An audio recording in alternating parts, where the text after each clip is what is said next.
오늘도 국제 정세가 복잡하게 흘러가고 있습니다. 이란이 이스라엘의 본토를 공격하며 종전 협상의 새로운 변수가 됐지만 트럼프 대통령은 곧 합의를 공언하고 있는데요. 중국 시진핑 국가주석은 7년 만에 평양으로 향합니다. 북중 관계 복원이 키워드인데 어떤 선물을 주고받을지 주목됩니다.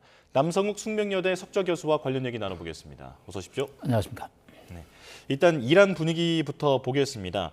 이란이 지금 이스라엘의 본토를 공격했고 이스라엘은 이를 요격했다라고 밝혔습니다. 아직까지 어떤 피해가 있는지는 알려지진 않고 있는데 상당히 긴박해 보이거든요. 현재 상황 어떻게 보고 계십니까? 네, 지난 2월 28일 시작된 이란 전쟁이 7일로 100일째를 맞았습니다. 그런데 트럼프 대통령의 공언대로 휴전이 임박해가지고 종전으로 가는 시나리오보다는 현재 다시 양측이 미사일 공격을 재개하는 그런 혼란의 형국으로 빠져들고 있습니다. 이란은 개전 100일 만에 처음으로 이스라엘 본토를 공격했습니다. 본토 공격의 어떤 명분은 레바논의 친이란 헤즈볼라 세력이 결국은 이스라엘을 공격했다라는 명분이죠. 양측이 이제 공방을 하는 과정에서 이란 당국 입장에서는 더 이상 헤즈볼라의 어려움을 방치할 수 없다는 차원에서 이스라엘 본토를 공격했고요. 현재 휴전을 공언하고 있는 이스라엘 입장에서는 도저히 좌시할 수 없는 이란은 큰 실수를 저질렀다라는 표현을 쓰고 있습니다. 그래서 조만간 정치적 결정에 따라 이스라엘도 다시 반격에 나설 것으로 보고 있는데요. 양측이 점점 미궁 속으로 빠져드는 그런 흐름이라고 볼 수 있겠습니다. 예, 트럼프 대통령은 황급히 나서서 양측의 확전 자제를 요청하고 있는데 그에 앞서서는 사실 이란과 합의에 거의 도달했다라고 얘기하지 않았습니까? 지금 트럼프 대통령 입장에서는 상당히 곤혹스러울 것 같은데요. 네, 절대적으로 확전을 막아야 되는 상황입니다. 트럼프 대통령은 거의 6월 14일이 이제 본인의 생일이기 때문에 그 전에 특히 이번 주죠. 이번 주 안에 매듭을 짓고자 하는 것이 당초의 목표였는데 이란과 헤즈볼라 또 이스라엘 삼각 간의 갈등이 격화되면서 다시 휴전이 도돌이표에 빠지는 그런 어려운 점이 있기 때문에 절대적으로 지금 합의의 도출에 주력을 하고 있는 상황이라고 볼 수 있겠습니다. 예, 이스라엘은 줄곧 마이웨이, 그러니까 본인들의 어떤 독자적인 계획에 따라 움직이는 그런 모습인데 이번 휴전의 그 조건 중에 하나가 레바논 공습도 중단한다 이런 부분이었잖아요. 하지만 아직도 지켜지지 않고 지금 오히려 사태가 확산하고 있는데 이스라엘은 앞으로도 계속 이런 스탠스를 취할까요? 네, 트럼프 대통령의 요구를 듣고 싶지 않은 부분이 바로 이 헤즈볼라에 대한 공격입니다. 레바논과 이 이스라엘 사이에는 이제 친이란 시아파 세력인 헤즈볼라 반군이 지금 이스라엘과 대립을 하고 있습니다. 그래서 상당히 지금 양측이 피해가 나고 있는데 물론 피해는 헤즈볼라 레바논 세력이 훨씬 크죠.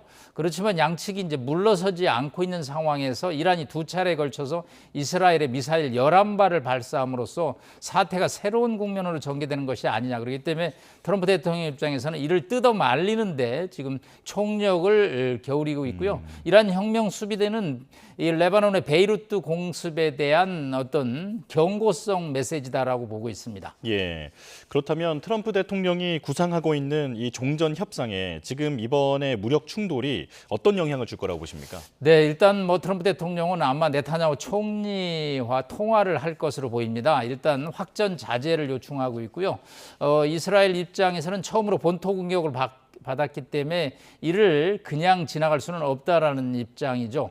그러다 보면 양측이 다시 격화되는 양상이기 때문에 일단 이란 혁명 수비대에 대해서는 이 파키스탄 쪽을 통해서 자제를 요청하고 이스라엘에 대해서는 이제 트럼프 대통령이 직접 나서서 이 자제를 시키는 최대한 양측을 진정시키는 노력을 할 것으로 보이는데 이게 상당히 쉽지는 않아 보입니다. 예, 그럼에도 큰 틀에서 보면 그 과거의 전쟁들이 다 이런 식으로 치고받고 하다가 나중에는 결국은 합의하거나 종전을 하더라라고 하는 낙관적인 전망도 있습니다. 어떻게 보십니까? 네, 이 전쟁이 2월 28일 시작될 때는 100일까지 가리라고 예상한 사람은 없습니다.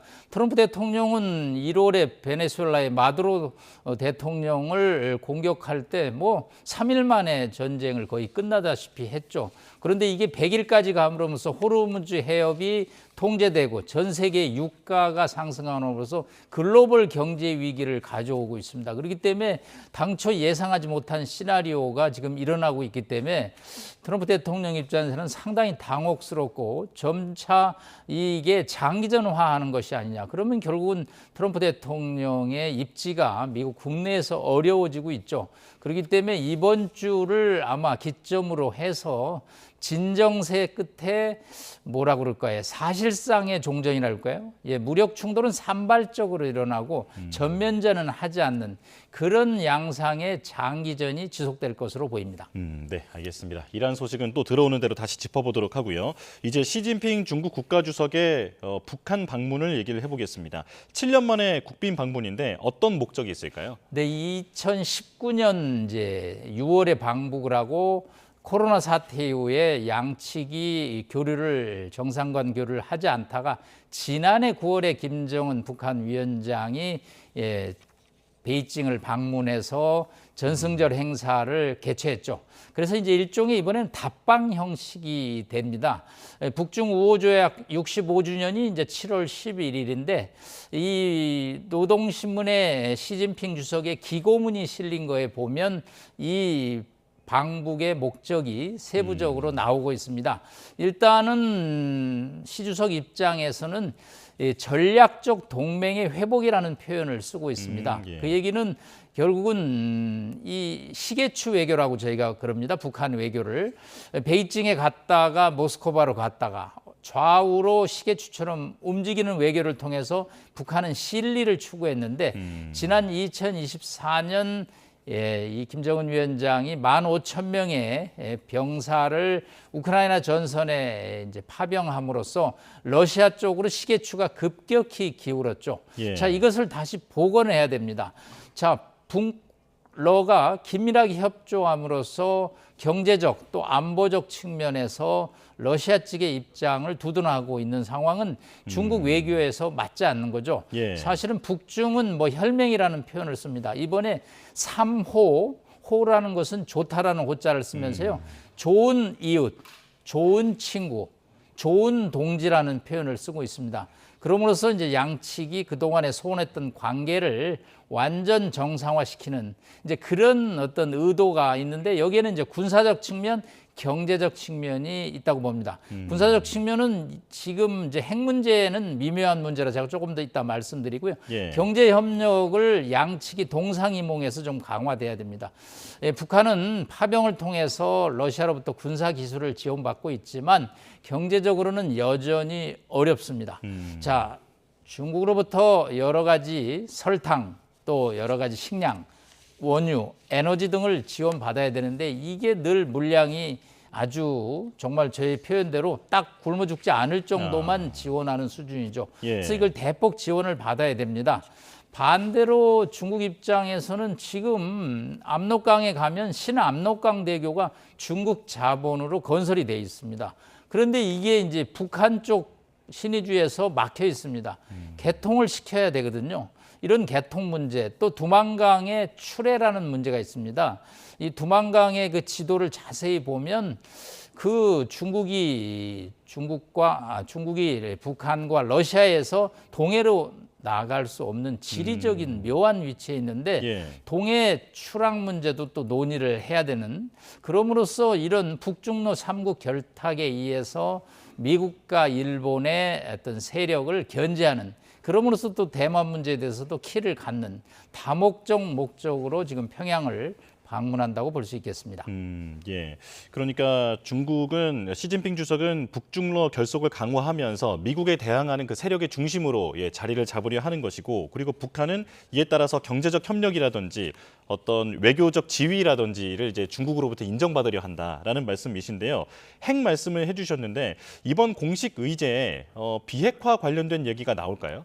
네, 김여정 부부장이 어저께 담화를 냈습니다. 조선중앙통신하고 또 해외 언론 상대하는 매체에도 이 얘기는 비핵화는 절대 회담 의제가 될 수 없다.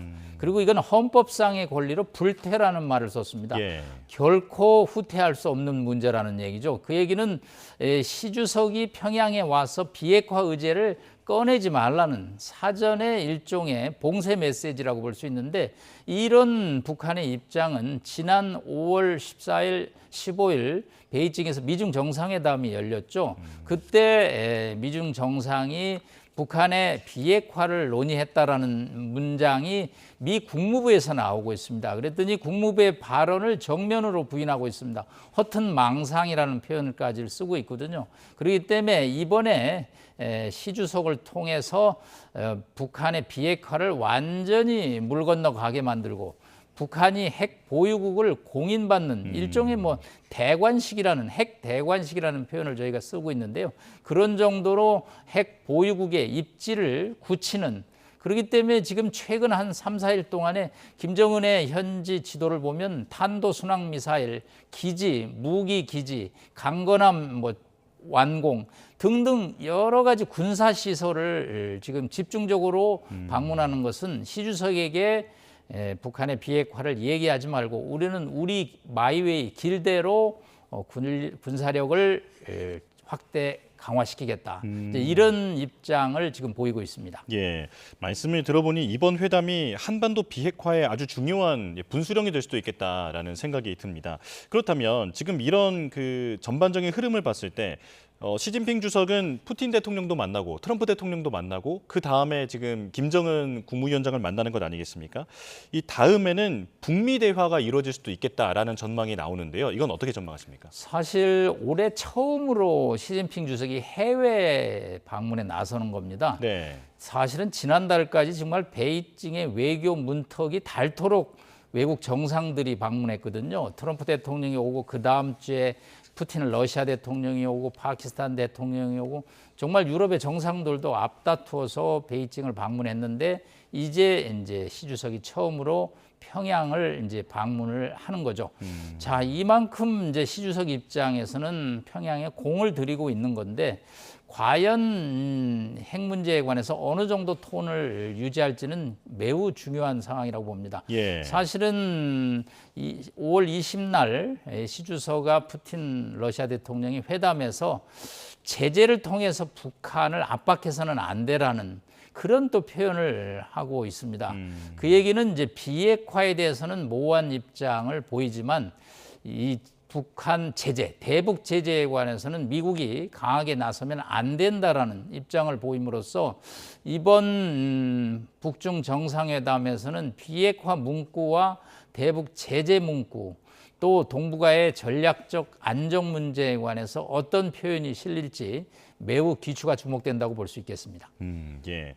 우리 정부가 지금 처한 상황이 상당히 복잡해졌다라는 생각이 드는데요. 말씀해 주신 것처럼 북중러 밀착이 강화되고, 만약 이번 회담에서 중국이 북한의 핵 보유를 최소 묵인하는 어떤 결과로 이어진다면 우리는 앞으로 외교적으로 어떻게 해야겠습니까? 네, 사실은 이재명 대통령의 방 중에서도 이 문제가 논의가 됐을 것으로 추정이 됩니다. 일단 북한의 핵 보유국 공인은 우리에게 실존적인 위협으로 다가올 수밖에 없기 때문에 우리 입장에서는 북한의 핵 보유국 공인은 있을 수가 없는 상황이죠. 그렇기 때문에 일단 외교적인 문제로 풀어내서 시 주석이 김정은 위원장을 설득해서 트럼프 대통령과 회담을 하라. 이제 그런 게 1차 우리 정부의 지금 해법입니다. 그래서 이번에 평양을 방문해서 아마 시 주석이 김정은 위원장한테 트럼프 대통령과의 미북 정상회담 제안을 할 것으로 추정이 됩니다. 사실은 트럼프 대통령도 계속 김정은 위원장과의 회담을 공언하고 있는 상황이기 때문에 언젠가는 올해 안에 북한과 미국 정상 간의 회담이 열릴 것으로 예상되는데, 회담 조건이 매우 불투명하죠. 북한은 비핵화 회담은 안 한다는 것이고, 예. 미국 워싱턴 입장에서는 비핵화가 의제가 돼야 된다는 입장이기 때문에 양측이 기존에 2차례 싱가포르 하노이 회담을 했지만 접점을 찾지 못했는데, 아마 시 주석이 이 문제에 관해서 조율적인 의견을 아마 제시하고, 또 지난번 트럼프 대통령의 방중 시절에도 이 문제가 논의된 것으로 얘기를 하기 때문에 어떤 식으로 양측이 합의를 하고 그 다음 단계로 김정은 위원장이 트럼프 대통령과 만날 것인지 우리 외교의 커다란 과제라고 볼 수 있겠습니다. 예. 우리가 처한 과제는 왜 이렇게 늘 어려운 것인가, 네, 그런 생각을 하게 됩니다. 여기까지 말씀 듣겠습니다. 남성욱 숙명여대 석좌 교수와 함께했습니다. 고맙습니다. 감사합니다.